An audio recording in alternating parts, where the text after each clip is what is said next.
आता बातमी आहे सोलापूरमधून। सोलापूर जिल्ह्यामध्ये चारा छावणी सुरू करण्याची मागणी करण्यात आली आहे।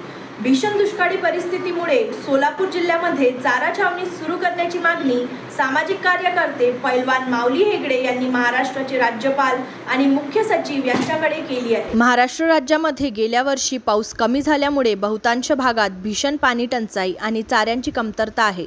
लोकांना पिण्याच्या पाण्यासाठी वनवन फिरण्याची वेळ आली आहे। जनावरांसाठी देखील चारा उपलब्ध होत नाही। दुष्काळी उपाययोजनांच्या अनुषंगाने सोलापूर जिल्ह्यामध्ये चारा डेपो किंवा चारा छावण्या सुरू करण्याची मागणी केली असल्याची माहिती सामाजिक कार्यकर्ते पैलवान माऊली हेगडे यांनी दिली आहे। तर पाहुयात काय म्हणतात माऊली हेगडे।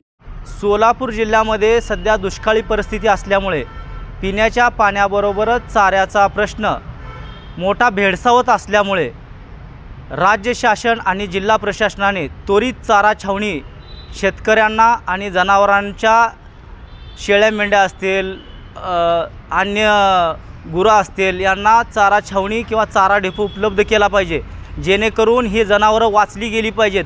खाटकाच्या दावणीला ही जनावरं गेली नाही पाहिजे, त्याची दक्षता राज्य शासन आणि जिल्हा प्रशासनाने घेतली पाहिजे।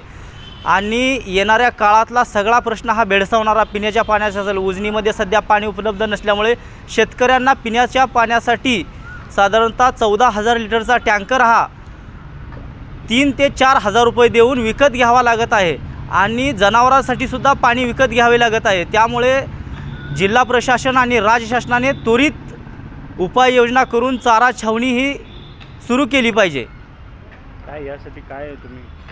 यासाठी मी राज्याचे राज्यपाल आणि संबंधित मुख्य सचिव यांना निवेदन दिले आहे। चारा छावणी सुरू करावी अशी मी त्यांना विनंती केली आहे।